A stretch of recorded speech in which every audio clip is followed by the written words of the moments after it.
ദൈവനാമത്തിന് മഹത്വം ഉണ്ടാവട്ടെ.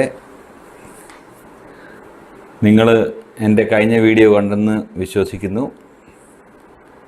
നല്ല പ്രതികരണമാണ് അതിൻ്റെ വന്നുകൊണ്ടിരിക്കുന്നത്. ഞാൻ ആ വീഡിയോ റീന അലക്സിൻ്റെ ടീച്ചിങ്ങിനെ പറ്റി കുറച്ച് കാര്യങ്ങൾ പറഞ്ഞതാണ്. അതിൻ്റെ തുടർച്ചയായ വീഡിയോകൾ ഞാൻ ഇനി അടുത്ത വീഡിയോയ്ക്കകത്ത് ചെയ്യുന്നുണ്ട്. അങ്ങനെ ഇരിക്കുമ്പോഴാണ്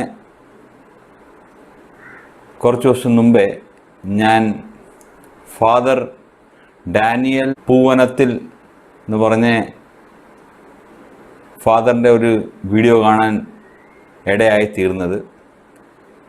ഫാദറിന് വിളിക്കില്ലെന്നാണ് ബൈബിൾ പ്രകാരം. എന്നാലും പുള്ളിക്കാരൻ്റെ അനുയായികൾ പുള്ളിക്കാരനെ ആ പേരിലാണ് അറിയുന്നത്. പക്ഷേ വചനപ്രകാരം അത് തെറ്റാണ്. വചനപ്രകാരം ആരെയും പിതാവേ എന്ന് വിളിക്കില്ല. നമുക്ക് ഒരു പിതാവേ ഉള്ളൂ. അപ്പോൾ ഒക്കുന്നത്രയും ഞാൻ ഒന്നുകിൽ മിസ്റ്റർ ഡാനിയലിന് വിളിക്കാം. അപ്പം അത് ഒരു ബഹുമാന സൂചകമായിട്ട് മിസ്റ്റർ വെച്ചിട്ട് ഞാൻ വിളിക്കാം. പുള്ളിക്കാരൻ്റെ വീഡിയോ ആദ്യമേ കേൾക്കുക. അത് കഴിഞ്ഞിട്ട് ഞാൻ ആ പാട്ടിൻ്റെ കുറച്ച് കാര്യങ്ങൾ പറയാൻ ആഗ്രഹിക്കുന്നു. എൻ്റെ മലയാളം അത്രയും നല്ലതല്ല, പക്ഷേ എന്നെക്കൊണ്ട് ഒക്കുന്ന രീതിയിൽ ഞാനത് പറയാൻ ആഗ്രഹിക്കുന്നു. എന്താണെന്ന് പറഞ്ഞു കഴിഞ്ഞാൽ മലയാളത്തിലാണ് ഈ കൂടുതലും റോങ് ടീച്ചിങ്ങും വാക്കുകളിട്ട് കറക്കി മനുഷ്യനെ ഇങ്ങനെ പറ്റിക്കുന്ന ഒരു കാര്യം നടക്കുന്ന മലയാളത്തിനകത്ത്. ഇത്രയും ചതിയൊന്നും ഇംഗ്ലീഷിനകത്തോ അല്ലെങ്കിൽ വേറെ ഭാഷയ്ക്കകത്ത് ഇല്ല. അതുകൊണ്ട് ഞാൻ മലയാളത്തിൽ കുറച്ച് വീഡിയോ ചെയ്യാമെന്ന് ആഗ്രഹിക്കുന്നു. അപ്പം നിങ്ങൾ ഈ വീഡിയോ കാണുക. ന്യൂ ടെസ്റ്റമെന്റിൽ 1 യോഹന്നാൻ 1 അധ്യായം 1 വാക്യം. 1 യോഹന്നാൻ 1 അധ്യായം 1 വാക്യം. ആദി മുതൽ ഉണ്ടായിരുന്നതും ഞങ്ങൾ കേട്ടതും സ്വന്തം കണ്ണുകൊണ്ട് കണ്ടതും സൂക്ഷിച്ചു വീക്ഷിച്ചതുമായ ജീവന്റെ കൈകൊണ്ട് സ്പർശിച്ചതുമായ ജീവന്റെ വചനത്തെ പറ്റി ഞങ്ങൾ അറിയുന്നു. ജീവൻ വെളിപ്പെട്ടു, ഞങ്ങളത് കണ്ടില്ല. അങ്ങനെയാണോ? ഞങ്ങളത് അപ്പൊ നമ്മൾ ഉണ്ടാക്കും. കാരണം എന്താണ്? ഞങ്ങൾ കണ്ടു. നമ്മൾ കണ്ടു. നിങ്ങൾ ഉണ്ടാക്കരുത്. വൈ നിങ്ങൾ കാണാത്തവരൊന്നും ഉണ്ടാക്കാൻ പാടില്ല. ഞങ്ങൾ ഞങ്ങളുടെ കർത്താവിനെ കണ്ടവരാണ്. ഞങ്ങൾ പറയുന്നത് 2000 വർഷത്തെ പാരമ്പര്യമുള്ള സഭയാണ്. 100 കൊല്ലം കൊണ്ടുണ്ടായ സഭയിലെ ആളുകൾ കണ്ടിട്ടുണ്ടാവില്ല. 2000 കൊല്ലമായിട്ട് ഞങ്ങൾ ഇത് കണ്ടവരാണ്. അതുകൊണ്ട് ഞങ്ങൾ ഉണ്ടാക്കും. അപ്പം മിസ്റ്റർ ഡാനിയൽ പറയുന്നതെന്ന് പറഞ്ഞു കഴിഞ്ഞാൽ പുള്ളിയുടെ പിതാക്കന്മാരും അല്ലെങ്കിൽ കത്തോലിക്കക്കാർ കണ്ടവരാണ്, ദൈവത്തിനെ കണ്ടവരാണ്. അവർ ദൈവത്തിനെ കണ്ടവരായതുകൊണ്ട് അവർ വിഗ്രഹങ്ങളും ഉണ്ടാക്കും, ഫോട്ടോകളും ഉണ്ടാക്കും, അതിനെ വെച്ച് അവർ ആരാധിക്കുകയും ചെയ്യും. പുള്ളിയുടെ ഒരു ലോജിക്ക് ഞാൻ 2 രീതിയിൽ ഹാൻഡിൽ ചെയ്യാൻ ആഗ്രഹിക്കുന്നു. ഒന്ന് വചനത്താൽ. പക്ഷെ എനിക്കറിയാം വചനമൊന്നും ഇവരുടെ അടുത്ത് പറഞ്ഞിട്ട് ഒരു കാര്യമില്ല. അപ്പം വചനം ഞാൻ കാണിക്കാൻ എന്നാലും ആഗ്രഹിക്കുന്നു. ആ വചനം കാണിച്ച് കഴിഞ്ഞിട്ട് ഞാൻ എന്തിന് ഉണ്ടാക്കില്ലെന്നുള്ള കാര്യം കൂടെ ഞാൻ കാണിച്ചു തരാൻ ആഗ്രഹിക്കുന്നു. അതിനുവേണ്ടി ഞാൻ കുറച്ച് തെളിവുകളും കാണിക്കാൻ ആഗ്രഹിക്കുന്നു. അതിന് ആദ്യമായി ഞാൻ ഉപയോഗിക്കാനുള്ള ദൈവവചനം യോഹന്നാൻ്റെ സുവിശേഷം 1 അധ്യായം 18 അധ്യായം. No man hath seen God at any time. The only begotten Son, which is in the bosom of the Father, he hath declared him. അപ്പോൾ ഒരു മനുഷ്യനും ദൈവത്തിനെ ഒരു നാളും കണ്ടിട്ടില്ല. നമ്മൾ 1 യോഹന്നാൻ 4:12 വായിക്കുമ്പോൾ അത് പിന്നെയും റിപ്പീറ്റ് ചെയ്യുവാണ്, no man has seen the god at any time. അപ്പോൾ ഇത് 2 സ്ഥലത്ത് ഇത് എഴുതി വച്ചേക്കുന്നു.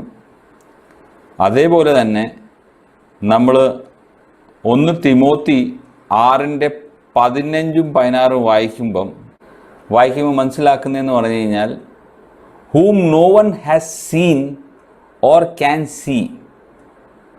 ആരെപ്പറ്റി ഇത് സംസാരിക്കുന്നത്? ഇത് ജീസസിനെ പറ്റിയാണ് സംസാരിക്കുന്നത്.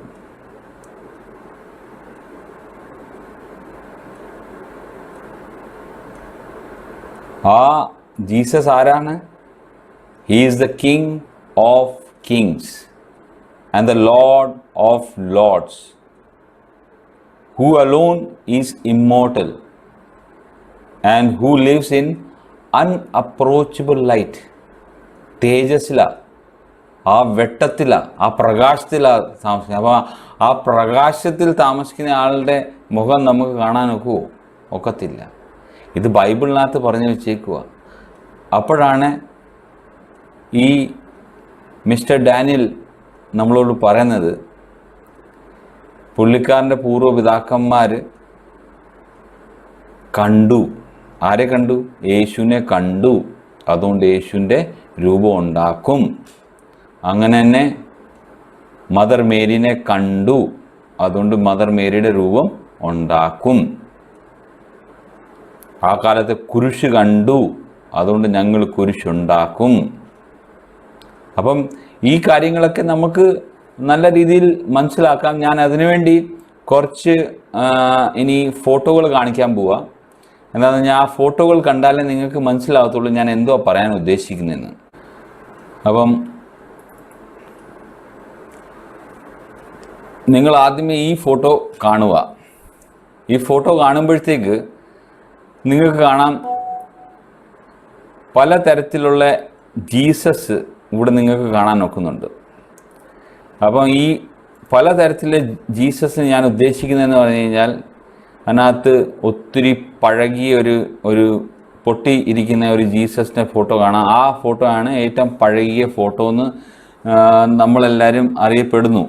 സത്യമാണോ കള്ളമാണോ എന്ന് ആർക്കും പറയാനൊക്കത്തില്ല. അത് ആരെങ്കിലും ഒരു ആർട്ടിസ്റ്റിൻ്റെ ആർട്ട് വർക്ക് ആണോന്നും നമുക്കറിയത്തില്ല. അങ്ങനെ നമ്മൾ നോക്കുമ്പോഴത്തേക്ക് ഇപ്പോഴത്തെ ലേറ്റസ്റ്റ് ജീസസിൻ്റെ ഫോട്ടോകൾ വരെ ഉണ്ട്. ഈ ലേറ്റസ്റ്റ് എന്ന് പറഞ്ഞു കഴിഞ്ഞാൽ ഇപ്പം ഫോട്ടോകളായി തീർന്ന്, പണ്ട് വരയ്ക്കുന്നതായിരുന്നു. ഇപ്പം നമുക്ക് മനസ്സിലാക്കാം അതിന് പല ജീസസിൻ്റെ മൂവിയൊക്കെ വന്നപ്പോൾ അതിനകത്ത് പല താരങ്ങൾ അതിനകത്ത് അഭിനയിച്ചുകൊണ്ട് ആ താരങ്ങളുടെ തന്നെ രൂപങ്ങൾ ജീസസായി മാറിത്തീർന്നു. അപ്പം നമുക്ക് ഇനി അടുത്ത ഒരു ഫോട്ടോ ഞാൻ കാണിക്കാൻ ആഗ്രഹിക്കുന്നു.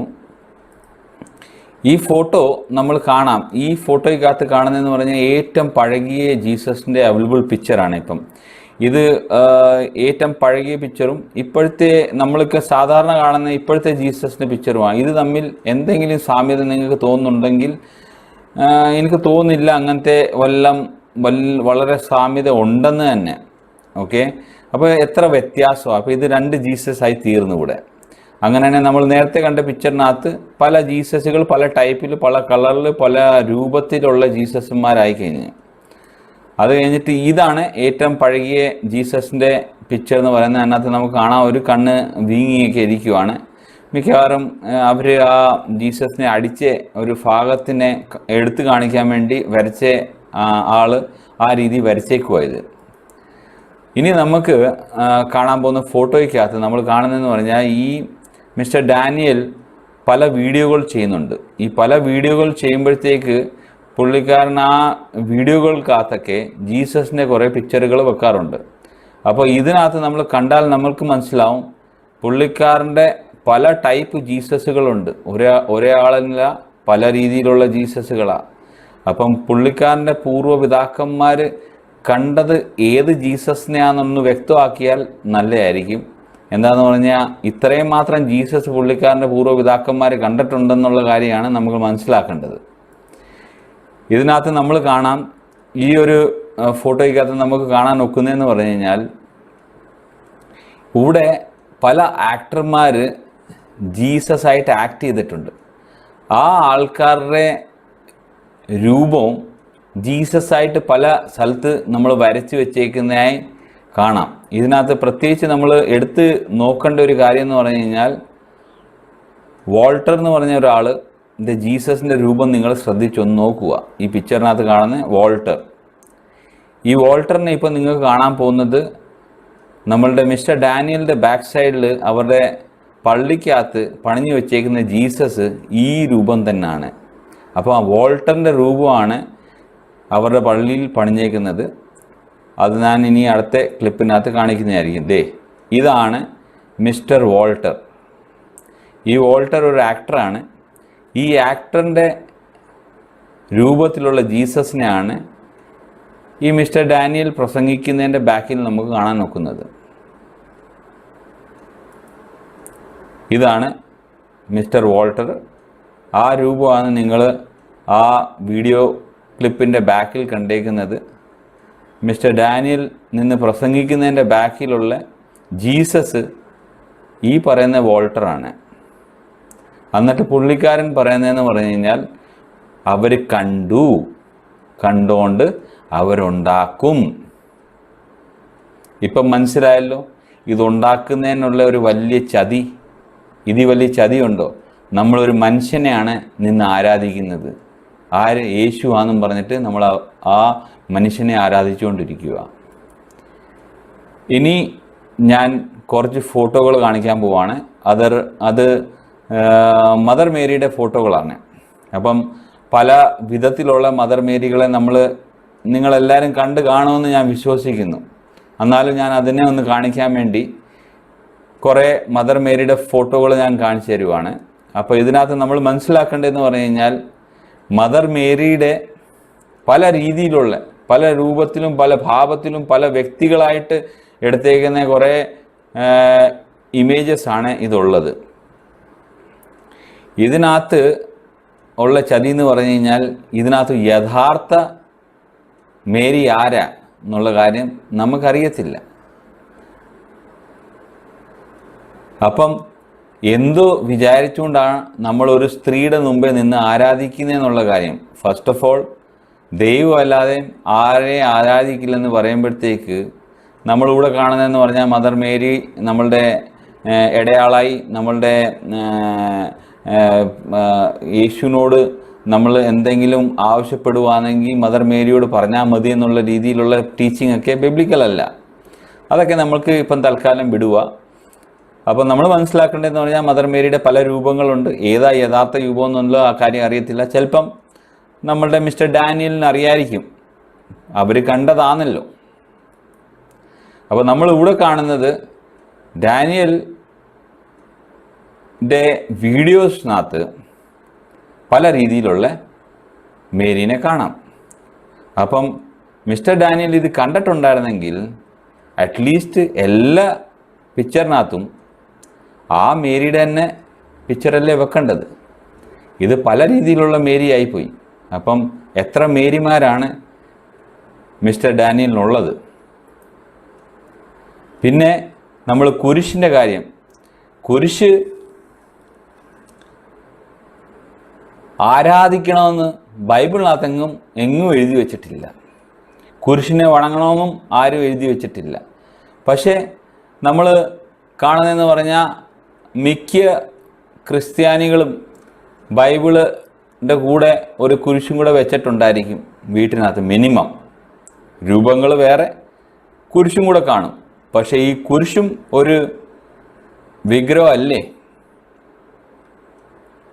നമ്മൾ റോമൻ കാത്തലിക് കുരിശിനെ കാണുവാണെങ്കിൽ അതിനൊരു പ്രത്യേകതയും കൂടെ കാണും. സാധാരണ രീതിയിൽ രണ്ട് കമ്പിനെ ഇങ്ങനെ വെച്ച് കഴിഞ്ഞാൽ കുരിശായി. പക്ഷേ റോമൻ കാത്തലിക്കുകാർക്ക് ഒരു സൂര്യപ്രകാശം കൂടെ എക്സ്ട്രാ കാണാം ആ കുരിശിൻ്റെ കൂടെ. നമ്മൾ ഈ കാണുന്ന പിക്ചർ നിങ്ങളൊന്ന് ശ്രദ്ധിച്ചു നോക്കുക. ഇതിനകത്തുള്ള കുരിശെല്ലാം ഒരു റൗണ്ട് ആകൃതിയിൽ സൂര്യൻ കുരിശിൽ നിന്ന് ഇറങ്ങി വരുന്ന പോലെ തോന്നും. അപ്പോൾ അതെന്തുവാ? അതിനുവേണ്ടി നമുക്ക് റോമൻ ഹിസ്റ്ററി മനസ്സിലാക്കേണ്ട ആവശ്യമുണ്ട്. റോമാക്കാർ സൂര്യദേവനെയായിരുന്നു അവർ ആരാധിച്ചുകൊണ്ടിരുന്നത്. അപ്പം അവരുടെ പ്രശ്നത്തിനെ സോൾവ് ചെയ്യാൻ വേണ്ടി അവർ പുതിയ രൂപം ഉണ്ടാക്കി വെച്ച് കുരിശും സൂര്യനും കൂടെ ഒരുമിച്ച് ആക്കി. ആ കുരിശിനെയാണ് ഇപ്പം റോമൻ കാത്തലിക് ചർച്ച് ചുമന്നുകൊണ്ട് നടക്കുന്നത്. നിങ്ങൾക്ക് ഇത് വെച്ച് ഒരു കാര്യം മനസ്സിലായി കാണും. ഈ രൂപങ്ങൾ ഉണ്ടാക്കില്ലെന്ന് പറയുന്നതെന്ന് പറഞ്ഞു കഴിഞ്ഞാൽ, ഇപ്പം ഈ മിസ്റ്റർ ഡാനിയലിനോട് ഞാൻ ചോദിക്കുക, ഒരു ചോദ്യം ചോദിക്കുക, ഡാനിയലെ നിങ്ങൾ നിങ്ങളുടെ അപ്പനെ കണ്ടിട്ടുണ്ടോ എന്ന് ചോദിച്ചു കഴിഞ്ഞാൽ ഡാനിയൽ പറയും കണ്ടിട്ടുണ്ട്. അപ്പം ഫോട്ടോ ഉണ്ടോ? അപ്പം പറയും ഉണ്ട്. നിങ്ങളുടെ അപ്പൂപ്പനെ കണ്ടിട്ടുണ്ടോ എന്ന് ചോദിച്ചു കഴിഞ്ഞാൽ പറയും കണ്ടിട്ടുണ്ട്. ഫോട്ടോ ഉണ്ടോ? ചിലപ്പം പറയുമായിരിക്കും ഫോട്ടോ ഉണ്ട്. അതിൻ്റെ അപ്പൂപ്പനെ കണ്ടിട്ടുണ്ടോ എന്നുള്ള ചോദ്യം ചോദിച്ചു കഴിഞ്ഞാൽ പറയും അയ്യോ അതെന്തോ ചോദ്യമാണ്, അന്ന് ഫോട്ടോ ഒന്നും ഇല്ലായിരുന്നല്ലോ, ആ കാലത്തൊന്നും ഫോട്ടോ ആരും വെക്കാറില്ലായിരുന്നല്ലോ, എങ്ങനെ ഇരിക്കുന്നെന്ന് ചോദിച്ചാൽ പോലും പറയാനൊക്കാത്ത ഒരു സിറ്റുവേഷനാണ്. അങ്ങനെ ഇരിക്കുമ്പോഴാണ് നമ്മൾ 2022 വർഷം മുമ്പേ ക്രിസ്തു ഈ ഭൂമിയിലുണ്ടായിരുന്നപ്പം എങ്ങനെ ഇരുന്നു എന്നുള്ള കാര്യം ചോദിക്കുന്ന ചോദ്യത്തിന് മറുപടി തരാൻ ഞങ്ങൾ കണ്ടിട്ടുണ്ട്, അതുകൊണ്ട് ഞങ്ങൾ വരയ്ക്കും, ഞങ്ങൾ ഉണ്ടാക്കും എന്നുള്ള കാര്യം തെളിയിക്കാൻ നമ്മൾ നടക്കുന്നത്. പക്ഷേ സത്യം പറഞ്ഞു കഴിഞ്ഞാൽ ഒരു 4 ജനറേഷൻ പോലും ഈ ഇൻഫർമേഷനെ ക്യാരി ഫോർവേഡ് ചെയ്യാൻ ഒക്കത്തില്ല. എന്താണെന്ന് പറഞ്ഞാൽ ആ കാലഘട്ടത്തിൽ വരയ്ക്കുന്നതൊക്കെ ഒത്തിരി ലിമിറ്റേഷൻസ് ഉണ്ടായിരുന്നു. ആ സമയത്ത് പേപ്പർ അവൈലബിൾ അല്ലായിരുന്നു. ഇത് ഒക്കെ നമ്മൾ മനസ്സിലാക്കി രൂപങ്ങൾ വരയ്ക്കുക എന്ന് പറഞ്ഞു കഴിഞ്ഞാൽ അത് വരച്ചാൽ തന്നെ ഒരാൾ ഉണ്ടാക്കിയ രൂപം വേറെ ആൾ അതിനെ നോക്കി വരച്ച് വരുമ്പോഴത്തേക്ക് രൂപങ്ങൾ തന്നെ മാറിപ്പോവും. അബ്രഹാം വിശ്വാസത്തിൻ്റെ പിതാവായിരുന്നു. അബ്രഹാം ദൈവത്തിനെ നേരിട്ട് കണ്ട ഒരു വ്യക്തിയും കൂടെ. പക്ഷെ അബ്രഹാമിൻ്റെ അപ്പൻ ഒരു വിഗ്രഹം ഉണ്ടാക്കുന്ന ഒരു വ്യക്തിയും കൂടെ ആയിരുന്നു. അബ്രഹാമിൻ്റെ സമയത്ത് 10 കൽപ്പന പോലും കൊടുക്കപ്പെട്ടിട്ടില്ല. അബ്രഹാം വിഗ്രഹം ഉണ്ടാക്കാൻ അറിയുന്ന ഒരു വ്യക്തിയും കൂടെ ആയിരിക്കും. എന്താണെന്ന് പറഞ്ഞു കഴിഞ്ഞാൽ അപ്പൻ്റെ തൊഴിലാണല്ലോ വിഗ്രഹം ഉണ്ടാക്കുന്നത്. ദൈവം അബ്രഹാമിൻ്റെ കൂടെ വന്നു, മെമ്മറയിലെ തോപ്പിൽ വെച്ച് കൂടെ ഇരുന്ന് ഫുഡും കഴിച്ച് എല്ലാം കണ്ട് അബ്രഹാം എന്നിട്ട് ഒരു രൂപം ഉണ്ടാക്കാതെ ഇത്രയും നാൾ കൊണ്ട് നടന്നു. അങ്ങനെയാണ് നമ്മൾ കാണുന്നത്. ജേക്കബിനും ഇങ്ങനത്തെ ഒരു എൻകൗണ്ടർ നടക്കുക ദൈവമായിട്ടുള്ളത്. ജേക്കബും ഉണ്ടാക്കുന്നില്ല, മോശ ഒരു രൂപം ഉണ്ടാക്കുന്നില്ല. പക്ഷെ 10 കൽപ്പന അത് കഴിഞ്ഞിട്ട് വരുന്നു, ഒരു രൂപങ്ങളും ഉണ്ടാക്കില്ല. അബ്രഹാം വിശ്വാസത്തിൻ്റെ പിതാവായിട്ട് അങ്ങനത്തെ ഒരു 10 കൽപ്പന ഇല്ലാത്ത ഒരു കാലഘട്ടത്തിൽ പോലും ഒരു രൂപം ഉണ്ടാക്കിയിട്ടില്ല. അങ്ങനെ ഇരിക്കുമ്പോഴാണ് നമ്മളുടെ മിസ്റ്റർ ഡാനിയൽ പറയുന്നത് ഞങ്ങൾ കണ്ടു, അതുകൊണ്ട് ഞങ്ങൾ ഉണ്ടാക്കും. അതുകൊണ്ട് എനിക്കൊരു കാര്യമേ പറയാനുള്ളൂ, ഉണ്ടാക്കിക്കോ. പക്ഷേ അതുണ്ടാക്കി നിങ്ങൾ സ്വർഗത്തിൽ പോകാമെന്നുള്ള കാര്യമാണെങ്കിൽ നടക്കുന്ന കാര്യമല്ല. അതുകൊണ്ടാണ് നമ്മൾ കാണുന്നതെന്ന് പറഞ്ഞു കഴിഞ്ഞാൽ മിസ്റ്റർ ഡാനിയലിൻ്റെ വീഡിയോസിനകത്തുള്ള യേശുവിൻ്റെ ഫോട്ടോയും മദർ മേരിയുടെ ഫോട്ടോയും എല്ലാം വേറെ വേറെ ഫോട്ടോകളാണ്. ഒരു ഫോട്ടോ ആയിരുന്നെങ്കിൽ അല്ലെങ്കിൽ ഒരു അപ്പനുണ്ടെങ്കിൽ ആ അപ്പൻ ഒരു രൂപമല്ലേ ഉള്ളൂ. ആ രൂപം തന്നെയല്ലേ എല്ലായിടത്തും കാണേണ്ടത്. വേറെ വേറെ ഷർട്ട് ഇട്ടിട്ടിരിക്കുമായിരിക്കും, വേറെ വേറെ എന്തെങ്കിലും ഒക്കെ ആയിരിക്കും. പക്ഷേ അങ്ങനെ വന്നാലും വേറെ വേറെ സ്ഥലത്തായിരിക്കും. പക്ഷേ എന്നാലും രൂപം ഒന്നുമല്ലല്ലോ, ഫേസ് ഒന്നു തന്നെയല്ലേ. പക്ഷേ ഇത് നമ്മൾ കാണുന്നതെന്ന് പറഞ്ഞാൽ പല ഫേസിലുള്ള ജീസസ് ആണ് ബാക്കിലുള്ളത്. ആ ഫേസ് ഉള്ള ആൾ അതൊരു ഫിലിം ആക്ടറാണ്. അപ്പോൾ ഇങ്ങനെയാണ് നമ്മൾ ആരാധിച്ചുകൊണ്ടിരിക്കുന്നത്. ഇനി പുള്ളിയുടെ അടുത്ത വീഡിയോ ക്ലിപ്പിലോട്ട് നമ്മൾ നോക്കാം. അതിനകത്ത് പുള്ളി പറയുന്ന കാര്യത്തിനെ പറ്റി ഞാൻ ഇനി മറുപടി പറയുന്നതായിരിക്കും. സഭയുണ്ടായത് ബൈബിൾ അനുസരിച്ചല്ല, ബൈബിൾ ഉണ്ടായത് സഭയ്ക്കകത്താണ്. See the difference? സഭ, അതായത് കർത്താവ് അപ്പസ്തോലന്മാർക്ക് പറഞ്ഞു കൊടുത്ത് അവരെ കുറിച്ച് ഒരു പുസ്തകം എഴുതിച്ചു. എന്നിട്ട് പറഞ്ഞു, മക്കളെ ദാണ്ട്രാ പുസ്തകം റെഡി ആയിരിക്കുന്നു, ബൈബിൾ പുസ്തകം 73 പുസ്തകങ്ങൾ അടങ്ങിയ ബൈബിൾ ഇത് റെഡി ആയിരിക്കുന്നു. നിങ്ങൾ വേഗം ചെന്ന് ഈ പുസ്തകം അനുസരിച്ച് ഒരു സഭ ഉണ്ടാക്കൂ. അങ്ങനെ ഉണ്ടായതാണോ സഭ? അല്ല, അല്ല. ശ്രദ്ധിക്കണം, ആദ്യത്തെ 4 നൂറ്റാണ്ടുകളിൽ ബൈബിൾ ഉണ്ടായിരുന്നില്ല, സഭയുണ്ടായിരുന്നുള്ളൂ. ആ സഭ 2000 വർഷമായിട്ട് വിശ്വസിക്കുകയും പാലിക്കുകയും ചെയ്യുന്ന ആ വിശ്വാസത്തിന്റെ പേരാണ് പാരമ്പര്യം. അതാണ് ഞങ്ങൾ വിശ്വസിക്കുന്നത്. നിങ്ങൾ ഇങ്ങനെ ജീവിക്കണമെന്ന് പറഞ്ഞ് ഇത് മാത്രം, ഈ പുസ്തകത്തിലുള്ളത് മാത്രമേ ചെയ്യാവൂ എന്ന് പറഞ്ഞ് സഭയുണ്ടാക്കിയതല്ല. നമുക്ക് പിടികിട്ടിയോ? അതുകൊണ്ട് നിങ്ങൾ സഭ അനുവർത്തിക്കുന്ന ഒരു കാര്യത്തിനും ആർക്കും ഒരു വാക്യവും കൊടുക്കാൻ ബാധ്യസ്ഥരല്ല. മനസ്സിലായോ? അതായത് അവർ പറയുന്ന ഈ ബൈബിൾ പോലും അവർക്ക് കൊടുത്തത് സഭയാണ്. മനസ്സിലായോ? എന്നിട്ട് ഈ പുസ്തകം എടുത്ത് വെച്ചിട്ട് പറയാണ് നിങ്ങൾ ചെയ്യുന്നതെല്ലാം തെറ്റാന്ന്. എടാ, ഈ പുസ്തകമേ ഇറങ്ങിയത് ഈ കമ്പനിയിൽ നിന്നാണ്. മനസ്സിലായോ? ഈ കമ്പനിയിൽ നിന്നാണ് ഈ പുസ്തകം ഇറങ്ങിയത്. എന്നിട്ട് ആ പുസ്തകം എടുത്തിട്ട് പറയാണ് കമ്പനി മുടിഞ്ഞു കിടക്കുകയെന്ന്. അപ്പം പറയുന്നതെന്ന് പറഞ്ഞു കഴിഞ്ഞാൽ ആദ്യത്തെ 4 നൂറ്റാണ്ടുകൾ നമുക്ക് ബൈബിൾ ഇല്ലായിരുന്നെന്നാണ് പറയുന്നത്. ബൈബിള് ഉണ്ടാക്കിയത് ഇവരാണെന്നും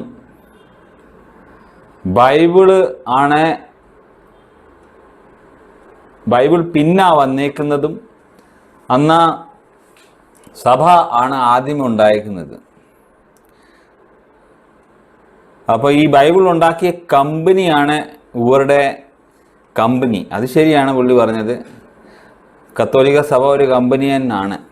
ഓക്കെ, അതിനകത്ത് ഒരു സംശയമില്ല. പക്ഷേ ബൈബിൾ ഇവർ ഉണ്ടാക്കുക എന്ന് പറയുമ്പോഴത്തേക്ക് ഇവർ എത്ര ചാപ്റ്റർ അതിനകത്ത് എഴുതി വെച്ചിട്ടുണ്ട്, എന്തൊക്കെയാണ് അവർ കൂട്ടി. ഇപ്പം ഞാനൊരു റൈറ്ററാണ്. ഞാൻ കുറേ പേപ്പറിനകത്ത് കുറേ കാര്യങ്ങൾ എഴുതിക്കൊണ്ട് ഒരു പ്രിൻറ്റിങ് പ്രസ്സിൽ കൊണ്ടിട്ട് കൊടുക്കുക. ആ പ്രിൻറ്റിങ് പ്രസ്സിൽ കൊണ്ട് കൊടുക്കുമ്പോഴത്തേക്ക് അവരൊന്ന് പ്രിൻറ്റ് ചെയ്ത് തന്നപ്പോഴത്തേക്ക് അതിൻ്റെ ആ കൃതിയുടെ അല്ലെങ്കിൽ ആ ബൈബിളിൻ്റെ അല്ലെങ്കിൽ ആ എഴുതിയേക്കുന്ന സാധനത്തിൻ്റെ അവകാശികൾ അവരായി തീർന്നു? അല്ല, അവർ ജസ്റ്റ് ഒരു പ്രസ്സിൻ്റെ പണിയേ ചെയ്തിട്ടുള്ളൂ. അതിനെ കൂട്ടുക, അതിനകത്തൊന്ന് കുറച്ച് വേണോ വേണ്ട എന്നുള്ളത് തീരുമാനിച്ച് അവരുണ്ടാക്കി അതിനെ അങ്ങ് ഒരു ബുക്കായിട്ട് അല്ലെങ്കിൽ ഒരു ബുക്കായിട്ട് അതിനെ എഴുതി വെച്ച്. പക്ഷെ അതിൻ്റെ അർത്ഥം അവർ എഴുതിയെന്നല്ല. ഈ 400 വർഷക്കാലം അപ്പോസ്തലന്മാർ കഴിഞ്ഞിട്ട് അതിനെ ഫോളോ ചെയ്യുന്ന ആൾക്കാരുടെ കയ്യിൽ ഇതിൻ്റെ കോപ്പികളുണ്ട്. അവർ കൈ വെച്ച് എഴുതിക്കൊണ്ടിരിക്കുന്ന ഒരു കാലഘട്ടം. അന്ന് പ്രിൻറ്റിങ് പ്രസ്സൊന്നുമില്ല. അപ്പം ഈ സാധനം പറയുന്നതെന്ന് പറഞ്ഞു കഴിഞ്ഞാൽ അപ്പോൾ ഇല്ലായിരുന്നു, അതുകൊണ്ട് ഇല്ലാത്തതുകൊണ്ട് സഭ പറയുന്ന പോലാണ് കാര്യം നടക്കുന്നത്, അല്ലാതെ ബൈബിൾ പ്രകാരമല്ല. കത്തോലിക്ക സഭയെ അപേക്ഷിച്ച് പറയുവാണെങ്കിൽ കത്തോലിക്ക സഭ ശരിയാണ്, അവർ ബൈബിൾ അവർക്ക് വേണ്ടി തന്നെ ഉണ്ടാക്കി. അവരുടെ ബൈബിളാണ് POC ബൈബിൾ. ഇനി ഞാൻ ആ POC ബൈബിളുകാർ ചെയ്ത ഒരു ചതി ഞാൻ കാണിച്ചു തരുക. അത് ഒരു എക്സാമ്പിളായിട്ട് മാത്രം കാണിച്ചു തരാൻ ആഗ്രഹിക്കുന്നത്. അവരുടെ ചതികളൊക്കെ നമുക്ക് കൂടുതൽ അനലൈസ് ചെയ്യാനുണ്ട്. എന്നാലും നമ്മൾ ജസ്റ്റ് ഏറ്റവും ഇമ്പോർട്ടൻ്റ് ആയിട്ട് കരുതുന്ന കാര്യങ്ങൾ മാത്രം നോക്കി അങ്ങ് പോവാം. 10 കൽപ്പന നമുക്ക് അറിയാമല്ലോ, ബൈബിളിനകത്തുള്ള ഏറ്റവും ഇമ്പോർട്ടൻ്റ് ഒരു സംഗതിയാണ്. അത് POC ബൈബിളിനകത്ത് എങ്ങനെയാണെന്നുള്ള ഒരു കാര്യം നിങ്ങൾ ഈ ഇമേജിനകത്ത് കാണുക. ഇപ്പം നിങ്ങൾ ഇതിനകത്ത് കാണുക, 2ാമത്തെ കൽപ്പന നമുക്ക് തന്നിരിക്കുന്നതെന്ന് പറഞ്ഞു കഴിഞ്ഞാൽ സാധാരണ എല്ലാ ബൈബിളിനകത്തുള്ളത്, കത്തോലിക്കക്കാരുടെ ബൈബിളല്ല, സാധാരണ എല്ലാ ബൈബിളിനകത്തുള്ളതെന്ന് പറഞ്ഞു കഴിഞ്ഞാൽ you shall not make for yourself an idol. അപ്പം അവർക്ക് ഈ കാര്യത്തിനകത്ത് നല്ല ബോധം ഉണ്ടായിരുന്നു, ഐഡൽ ഉണ്ടാക്കില്ല. അതിൻ്റെ തെളിവ് ഞാൻ കാണിച്ചു തരാം. അവരുടെ POC ബൈബിളിലോട്ട് പോവുക, എന്നിട്ട് അവരുടെ 2ാമത്തെ കൽപ്പന നോക്കുക. ഈ ഐഡൽ ഉണ്ടാക്കണോ ഉണ്ടാക്കണ്ടായെന്നുള്ള കാര്യം തന്നെ അവരുടെ 10 കമാൻഡ്മെൻറ്റിനകത്ത് ഇല്ല. അവരുടെ 10 കമാൻഡ്മെൻറ്റിനകത്ത് അത് ഇല്ലെന്ന് പറഞ്ഞു കഴിഞ്ഞാൽ ഇതിൻ്റെ അർത്ഥം അവർക്കറിയാം ഈ സാധനം വിശ്വാസികൾ വായിച്ചു കഴിഞ്ഞു കഴിഞ്ഞാൽ അവർ ചോദ്യം ചെയ്യും, അവർ ചോദിക്കും, ഇങ്ങനെ എഴുതി വെച്ചിട്ടുണ്ടല്ലോ ഈ വേദപുസ്തകത്തിനകത്ത്, അതിനുവേണ്ടി അവർ വേറെ വേദപുസ്തകം തന്നെ ഉണ്ടാക്കി. അപ്പം കത്തോലിക്ക സഭയുടെ വേദപുസ്തകം അവരുണ്ടാക്കിയതാന്ന് പറയുമ്പോഴത്തേക്ക്, ആ കമ്പനി ഉണ്ടാക്കിയതാന്ന് പറയുന്നത് അത് മിസ്റ്റർ ഡാനിയൽ പറയുന്നത് സത്യം തന്നെയാണ്. പക്ഷേ ആ ബൈബിളിനും ആ POC ബൈബിളിനും യഥാർത്ഥ വിശ്വാസികളുടെ ബൈബിളും രണ്ടും രണ്ടാണ്. ഇതിനകത്ത് 10 കൽപ്പന ചെയ്തേക്കുന്നതെന്ന് പറഞ്ഞു കഴിഞ്ഞാൽ എങ്ങനെ പൂർത്തീകരിച്ചെന്ന് പറഞ്ഞു കഴിഞ്ഞാൽ ബൈബിളിൻ്റെ 10ാമത്തെ കൽപ്പനയെ അവർ രണ്ടായിട്ട് വിഭജിച്ചു. You shall not covet your neighbour's house എന്ന് പറയുമ്പോഴത്തേക്ക് അതിനെ രണ്ടാക്കി മാറ്റി. അതിനെ പറഞ്ഞ് covet your neighbour's wife, covet your neighbour's good. ഇത് രണ്ടും ചെയ്യാൻ പാടില്ലെന്ന് പറഞ്ഞു വെച്ച് 10 തികയ്ക്കാൻ വേണ്ടി. എന്താണെന്ന് പറഞ്ഞു കഴിഞ്ഞാൽ ഒരു സാധനം ഐഡൽ വർഷിപ്പ് എടുത്ത് മാറ്റാൻ വേണ്ടി അവർ ചെയ്ത ചതിയാണ്. അതുകൊണ്ട് അവർ വേദപുസ്തകം സഭയുടെ അനുസരിച്ച് അവർ വേദപുസ്തകം എഴുതി വെച്ചു. അത് സത്യമാണ്, അത് തെളിയുകയും ചെയ്ത് ഈ 10 കൽപ്പന വെച്ച്. അതല്ലാതെ അവർ എന്തൊക്കെ ചേഞ്ച് ചെയ്തിട്ടുള്ള കാര്യം എന്ന് പറഞ്ഞാൽ അത് ഞാൻ പഠിക്കാൻ പോയിട്ടില്ല. പക്ഷെ 10 കൽപ്പന മാറ്റുന്ന ആൾ തന്നെ അതിവലിയ ചതി വേറെ ഒന്നും ചെയ്യാനില്ല. അതുകൊണ്ട് ഈ മിസ്റ്റർ ഡാനിയൽ പറഞ്ഞേക്കുന്ന സത്യം തന്നെയാണ്. മിസ്റ്റർ ഡാനിയൽ പറഞ്ഞേക്കുന്ന കാര്യത്തിനകത്ത് ഞാൻ കംപ്ലീറ്റ്ലി എഗ്രി ചെയ്യുന്നുണ്ട്. റോമൻ കാത്തലിക് ചർച്ച് അവർക്ക് വേണ്ടി അവരുടെ രീതിയിലുള്ള വേറൊരു ബൈബിൾ ഉണ്ടാക്കി. ആ ബൈബിള് അതിനു വേണ്ടി തന്നെ ഉണ്ടാക്കിയിരിക്കുന്ന ഒരു ബൈബിളാണ്. അവരുടെ വിശ്വാസപ്രകാരം അവർക്ക് ചേരുന്ന പ്രകാരം ഉള്ള ബൈബിളാണ്. ഇനി അടുത്ത വീഡിയോ നിങ്ങൾ കാണുക. അത് കഴിഞ്ഞിട്ട് അതിൻ്റെയും മറുപടി ഞാൻ തരുന്നതായിരിക്കും. ഇന്നലെ മുളച്ച തകരകളെ സഭയെന്ന് വിളിക്കാൻ പറ്റില്ല കേട്ടോ. ഒരു മഴ പെയ്തപ്പോ 4 കാട് കളിച്ചു, അതിനെ സഭയെന്ന് വിളിക്കാൻ പറ്റില്ല. സഭയെന്ന് പറഞ്ഞാൽ അത് കർത്താവിന്റെ വഴിക്ക് അവിടുന്ന് വരണം. നിങ്ങൾ ഇന്ന് കാണുന്ന 33,000-ത്തിലധികം പെന്തക്കോസ്ത് സഭകളുണ്ട് ലോകത്ത്. 33,000-ത്തിൽ-അധികം. കൂടിയാലേ ഉള്ളൂ, കുറയില്ല.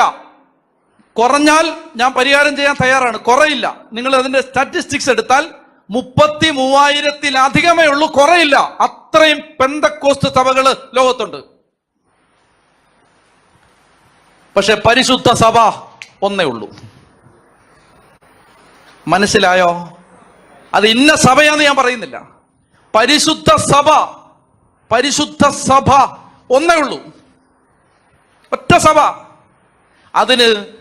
അതാണ് കാതോലികം, ശ്ലൈഹികം, ഏകം, വിശുദ്ധം എന്ന് പറഞ്ഞ സാർവത്രികം, ശ്ലൈഹികം, ഏകം, വിശുദ്ധം എന്ന് പറഞ്ഞാൽ അപ്പസ്തോലിക സഭകൾക്ക് ഒറ്റ വിശ്വാസമേ ഉള്ളൂ, ഒറ്റ വിശ്വാസം. മനസ്സിലായോ? അപ്പസ്തോലിക സഭകൾക്ക് വിശ്വാസത്തിൽ വ്യത്യാസമില്ല, പ്രാക്ടീസുകൾക്ക് വ്യത്യാസം കാണും, വിശ്വാസത്തിൽ വ്യത്യാസമില്ല. അതുകൊണ്ട് എന്റെ പ്രിയപ്പെട്ട സഹോദരങ്ങളെ, ആർക്കും ഇനി നിങ്ങൾ പറയുകയാണ് ഇന്ന ആള് പറയുന്ന കാര്യത്തിന് വാക്യം കാണിക്കാൻ ഞങ്ങൾക്ക് സൗകര്യമില്ല. കാരണം എന്താണ്? ഈ വാക്യം അനുസരിച്ചല്ല സഭ ഉണ്ടായത്. അപ്പൊ നിങ്ങൾ കേട്ടല്ലോ പുള്ളി പറയുന്നതെന്ന് പറഞ്ഞു കഴിഞ്ഞാൽ ബെന്തിക്കോസ് സഭകൾ, പല ബെന്തിക്കോസ് സഭകളുണ്ട്. ആ സഭകളൊന്നും അടുത്ത് വെച്ച് വന്ന സഭകളാണ്. അവർ എങ്ങാണ്ട് 33,000 സഭകളുണ്ട്. അവരൊക്കെ അപ്പോസ്തലന്മാർ പറഞ്ഞ രീതിയിലുള്ള സഭകളല്ല. അപ്പോസ്തലന്മാർ പറഞ്ഞ രീതിയിലുള്ള സഭ എന്ന് പറഞ്ഞാൽ ഒരു സഭ മാത്രമേ ഉള്ളൂ. ആ സഭ ഏതാ എന്നുള്ള കാര്യത്തിനകത്ത് ചോദ്യമുള്ളത്. പുള്ളിക്കാരൻ പറഞ്ഞ ഒരു കാര്യം ശരിയാണ്, ഈ ബെന്തിക്കോസ് സഭയെ പറ്റി പറഞ്ഞത് കറക്റ്റ് കാര്യം തന്നെയാണ്. ഇവർക്ക് തന്നെ അറിയത്തില്ല അവരെന്തുവാ ചെയ്തുകൊണ്ടിരിക്കുന്നത്.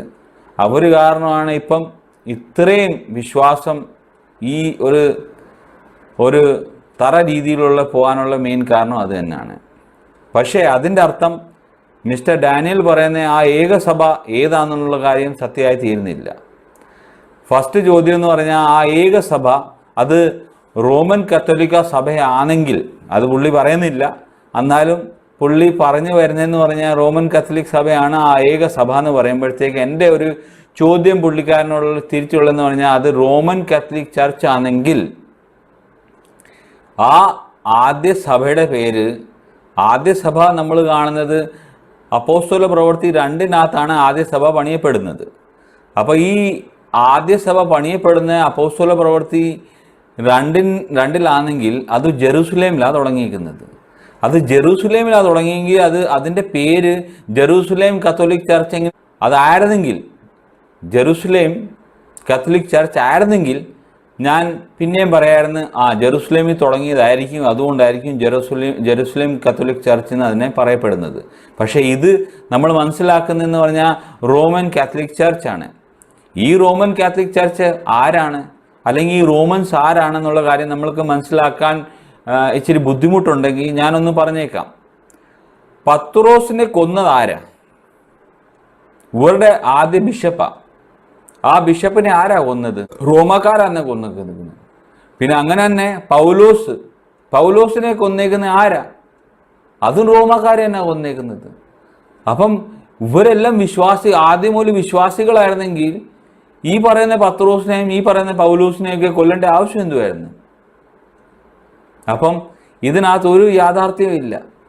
ഇവര് വിശ്വാസത്തിൽ വരുന്നത് ഒരു 300-350 വർഷം കഴിഞ്ഞിട്ട് ആ ഒരു കോൺസ്റ്റന്റൈൻ എന്ന് പറഞ്ഞ ചക്രവർത്തി പുള്ളിക്കാരൻ വിശ്വാസത്തിലാവുന്നതും അത് കഴിഞ്ഞിട്ട് അവർ റോമൻ കാത്തലിക് ചർച്ചിനെ പറ്റിയുള്ള കാര്യങ്ങളും അതിൻ്റെ കാര്യങ്ങളൊക്കെ നടത്തുന്നതായിട്ട് നമ്മൾ കാണുന്നത്. അതിനകത്തൊന്നും നമുക്ക് ഹിസ്റ്ററിയിലോട്ട് പോകാൻ എനിക്ക് സമയമില്ലാത്തതുകൊണ്ട് ഞാൻ അതിലോട്ടൊന്നും കയറുന്നില്ല. അപ്പം ഈ വക കാര്യങ്ങളാണ് പുള്ളിക്കാരൻ പറഞ്ഞുകൊണ്ടിരിക്കുന്നത്. അപ്പം ഇനി അടുത്ത ചോദ്യം വരുന്നതെന്ന് പറഞ്ഞാൽ, ഓക്കെ, റോമൻ കാത്തലിക് ചർച്ച് അല്ലെങ്കിൽ പിന്നെ ഏത് സഭയാണ്? ബെന്തിക്കോസ് സഭ അല്ല. ഓക്കെ, അത് നമുക്ക് മനസ്സിലായിട്ടുണ്ട്.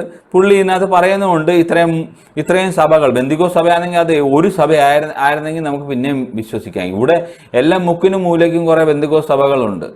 അത് ഇച്ചിരി അങ്ങോട്ടും ഇങ്ങോട്ടും മാറ്റി അവരെല്ലാം ഇങ്ങനെ അങ്ങോട്ടും ഇങ്ങോട്ടും തമ്മി അടിയല്ലാതെ ഒരു വലിയ കാര്യങ്ങളൊന്നും നേട്ടമൊന്നും അവർക്കില്ല. ആ കാര്യങ്ങൾ ഞാൻ എഗ്രി ചെയ്യുന്നു. പക്ഷേ ആദ്യ സഭ പിന്നെ ഏതാ? അപ്പോസ്തലന്മാരുണ്ടാക്കിയ സഭ ഏതാ? അതിനുവേണ്ടി ഞാൻ നിങ്ങളെ അപ്പോസ്തല പ്രവൃത്തി 2 കൊണ്ടുപോകാൻ ആഗ്രഹിക്കുന്നു. അത് ജെറൂസലേമിലാണ് നമ്മൾ എത്തിത്തീരുന്നത്.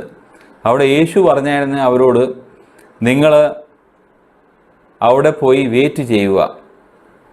അപ്പം ജെറൂസലേമിൽ യേശുവിൻ്റെ ശിഷ്യന്മാർ അവിടെ വെയിറ്റ് ചെയ്തുകൊണ്ടിരിക്കുക. എന്നിട്ട് പത്രോസിനോട് ഒരു കാര്യം കൂടെ പറഞ്ഞായിരുന്നു, പത്രോസേ, നീ പാറയാവുന്നു, ഈ പാറമേൽ ഞാൻ എൻ്റെ സഭയെ പണിയുന്നു. അപ്പം പത്രോസ് പാറയല്ല, പത്രോസിനകത്തുള്ള പാറ എന്ന് പറഞ്ഞാൽ യേശു ക്രിസ്തുവിൻ്റെ ആത്മാവിൻ്റെ കാര്യമാണ് ഈ പറയുന്നത്. ദൈവത്തിൻ്റെ ആത്മാവാണ് പാറ. അപ്പം ദൈവത്തിൻ്റെ ആത്മാവ് പത്രോസിൻ്റെ മേൽ വന്നപ്പം അപ്പോസ്തല പ്രവൃത്തി 2 അവരെന്ത് വിശ്വസിച്ചു, അവരെങ്ങനെ സ്നാനപ്പെട്ടു, അതൊത്തിരി ഇമ്പോർട്ടൻ്റാണ് നമ്മൾ മനസ്സിലാക്കേണ്ടത്. എന്നിട്ട് നമ്മൾ അതിനെ മനസ്സിലാക്കിയിട്ട് നോക്കുക, ഈ റോമൻ കാത്തലിക് ചർച്ച് അത് തന്നെയാണോ ചെയ്യുന്നത്?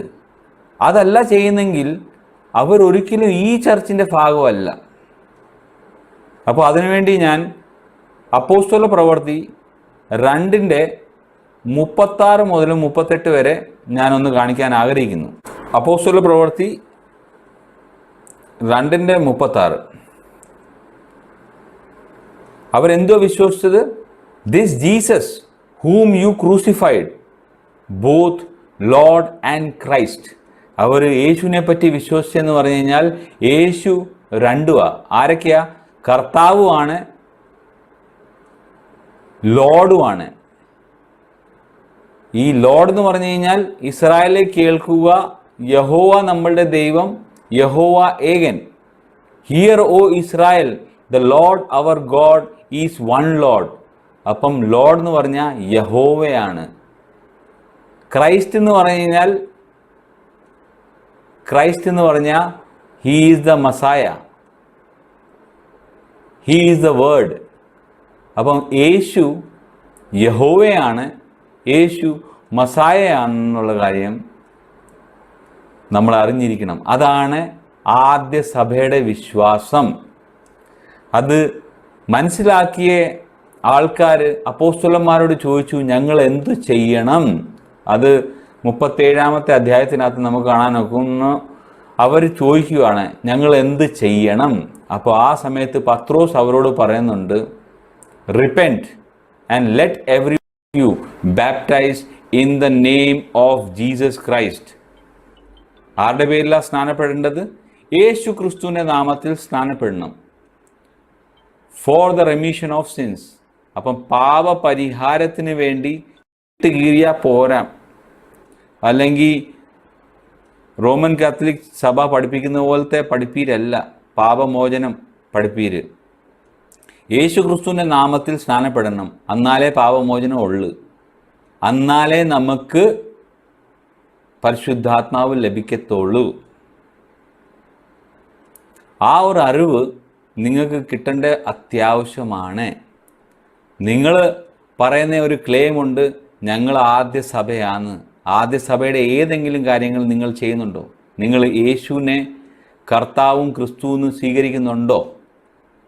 നിങ്ങൾ യേശു ക്രിസ്തുവിൻ്റെ നാമത്തിൽ സ്നാനപ്പെടുന്നുണ്ടോ? ഇത് ചെയ്യാത്ത പക്ഷം നിങ്ങളെങ്ങനെയാണ് ആ ആദ്യസഭയായി തീരുന്നത്? ആ ആദ്യസഭ തുടങ്ങിയത് ജെറുസലേമിലാണ്. നിങ്ങളെങ്ങനെ റോമാക്കാർ യെരുസലേമിൻ്റെ കാര്യം പറയുന്നത്? ആദ്യമേ സഭയാണെങ്കിൽ ആ സഭയ്ക്കകത്ത് ജെറുസലേമെങ്കിലും പേര് കാണണ്ടായോ? നിങ്ങൾ റോമൻസിന് എങ്ങനെയാണ് വരുന്നത്? അത് മനസ്സിലാക്കുക. ഇനി അടുത്തത്, ഈ ഒരു വിശ്വസിച്ചവരും ഇങ്ങനെ സ്നാനപ്പെട്ടവരും എന്തു സംഭവിച്ചു? നമ്മൾ അപ്പോസ്തല പ്രവൃത്തി 2:41, 42, 47 നോക്കുമ്പോഴത്തേക്ക് നമ്മൾ മനസ്സിലാക്കുന്നതെന്ന് പറഞ്ഞു കഴിഞ്ഞാൽ, അങ്ങനെ സ്നാനപ്പെട്ടവർ എത്ര പേരാണ്? 3000 പേര് അങ്ങനത്തെ സ്നാനപ്പെട്ടേക്കുന്നത്. അവരെന്തു ചെയ്തു? അപ്പോസ്തലന്മാരുടെ ഡോക്ട്രിനും ഫെലോഷിപ്പും അതിനകത്ത് കൂടി ബ്രേക്കിംഗ് ഓഫ് ബ്രെഡ്, പ്രെയർ എല്ലാം അവർ ചെയ്തുകൊണ്ടിരുന്നു. നിങ്ങളങ്ങനെ സ്നാനപ്പെട്ടിട്ടുണ്ടോ? ഇല്ല. അങ്ങനെ ചെയ്തവരെയാണ് കർത്താവാണ് ചർച്ചിലോട്ട് ആഡ് ചെയ്തേക്കുന്നത്. ഈ ചർച്ച് എന്ന് പറഞ്ഞു കഴിഞ്ഞാൽ നിങ്ങൾക്ക് ഈ പറയുന്ന ഓർഗനൈസേഷൻ ആയിരിക്കും, റോമൻ കാത്തലിക് ഓർഗനൈസേഷൻ്റെ കാര്യമായിരിക്കും നിങ്ങൾ വിചാരിക്കുന്നത്. പക്ഷേ കർത്താവിൻ്റെ ശരീരത്തിനെയാണ് ഇവിടെ ചർച്ച് എന്ന് പറയുന്നത്. ചർച്ച് എന്ന് പറഞ്ഞു കഴിഞ്ഞാൽ കർത്താവിൻ്റെ ശരീരമാണ്. അത് ഒരു ശരീരമാണ്. ആ ഒരു ശരീരത്തിൻ്റെ അംഗം ആണെങ്കിൽ കർത്താവിൻ്റെ നാമത്തിൽ തന്നെ സ്നാനപ്പെടണം. When you baptized into Christ you were Christ. അങ്ങനെയാണ് നിങ്ങൾ ക്രിസ്തുവിനെ ധരിക്കുന്നത്. യേശുവിൻ്റെ നാമത്തിൽ സ്നാനപ്പെടുന്നുണ്ട്. യേശുവിൻ്റെ നാമത്തിൽ സ്നാനപ്പെടാത്തവരൊന്നും ആ സഭയുടെ അംഗങ്ങളല്ല. അപ്പം നിങ്ങളുടെ സഭ ആ ആദ്യ സഭ അല്ല. അപ്പം നിങ്ങളെന്തായാലും രൂപങ്ങൾ ഉണ്ടാക്കുമല്ലോ. രൂപങ്ങൾ ഉണ്ടാക്കുവാണെങ്കിൽ ഒരു കാര്യം കൂടെ ചെയ്, നിങ്ങൾക്ക് വേണ്ടി വേറൊരു സ്വർഗം കൂടെ അങ്ങ് ഉണ്ടാക്കിക്കൂ. എന്താന്ന് പറഞ്ഞു കഴിഞ്ഞാൽ, നിങ്ങളുടെ വിശ്വാസപ്രകാരം നിങ്ങൾ ഒരിക്കലും സ്വർഗരാജ്യത്തിൽ എത്താൻ പോകുന്നില്ല. അറ്റ്ലീസ്റ്റ് നിങ്ങളെ വിശ്വസിച്ച് നിങ്ങളുടെ പുറകെ നടക്കുന്നവർക്ക് ഒരു ഉപകാരമായി തീരും. അവർക്ക് വേണ്ടി വേറെ ഒരു സ്വർഗം ഉണ്ടാക്കിക്കും. ആ സ്വർഗം നിലനിൽക്കുമെന്നുള്ള കാര്യം അത് കർത്താവ് തീരുമാനിക്കട്ടെ. പക്ഷേ കർത്താവിൻ്റെ സ്വർഗരാജ്യത്തിൽ എത്തണമെങ്കിൽ മർക്കോസ് 16:16 പറയുന്നത് വിശ്വസിച്ച് സ്നാനപ്പെടുന്നവൻ മാത്രം രക്ഷിക്കപ്പെടും. അല്ലാതെ കൊച്ചുനാളിൽ സ്നാനപ്പെടുന്നവരൊന്നും രക്ഷിക്കപ്പെടാനൊന്നും പോകുന്നില്ല. അവർ വിശ്വസിച്ചിട്ടില്ല. അവരെന്തോ വിശ്വസിക്കുന്നത്? യേശു should be both Lord and Christ. ക്രിസ്തുവും യഹോവയാണെന്ന് ഉള്ള വിശ്വാസമുള്ളവർ. യേശു ആരാ? യേശു രണ്ടുമാണ്. യേശു യഹോവയാണ്, യേശു മസായ ആണ്. ഇത് വിശ്വസിക്കാത്തവരൊന്നും സ്വർഗരാജ്യത്തിൽ എത്താൻ പോകുന്നില്ല. അതുകൊണ്ട് സ്വർഗരാജ്യം ഉണ്ടാക്കിക്കോ. മിസ്റ്റർ ഡാനിയൽ, ഈ മെസ്സേജാണ് ഞാൻ നിങ്ങൾക്ക് തരാൻ ആഗ്രഹിക്കുന്നത്. ദൈവം നിങ്ങളെ അനുഗ്രഹിക്കട്ടെ. ശരിയായ ഒരു മാർഗത്തിലോട്ടും ശരിയായ ഒരു വിശ്വാസത്തിൽ വരാൻ വേണ്ടി ദൈവം നിങ്ങളെ അനുഗ്രഹിക്കട്ടെ. നിങ്ങളുടെ കണ്ണുകളെ തുറക്കട്ടെ. നിങ്ങളത് മനസ്സിലാക്കി ദൈവത്തിന് വേണ്ടി നിൽക്കാൻ, ദൈവത്തിന് വേണ്ടി മുമ്പേ വന്ന് പ്രവർത്തിക്കാൻ, യഥാർത്ഥ സഭയുടെ അംഗമായി തീരാൻ ദൈവം സഹായിക്കട്ടെ. ഇത് കേൾക്കുന്ന മിസ്റ്റർ ഡാനിയലിൻ്റെ ഫോളോവേഴ്സിന് വേണ്ടിയും പ്രത്യേകം ഞാൻ പറയുന്നു, ഈ വചനങ്ങൾ ഒക്കെ ഞാൻ ഷെയർ ചെയ്തേക്കുന്നത് നിങ്ങൾ കാണുക, ഇത് വായിക്കുക, ഈ പറഞ്ഞ കാര്യങ്ങൾ മനസ്സിലാക്കുക. ദൈവം നിങ്ങളുടെ കണ്ണുകളെ തുറക്കാനാണെങ്കിൽ ഈ ഒരു വീഡിയോ നിങ്ങൾക്ക് ഉപകാരമായി തീരട്ടെ. എല്ലാം യേശു ക്രിസ്തുവിൻ്റെ നാമത്തിൽ ഞാൻ പ്രാർത്ഥിക്കുന്നു. നിങ്ങളെ ദൈവം കാത്തു പരിപാലിക്കട്ടെ. Praise the Lord.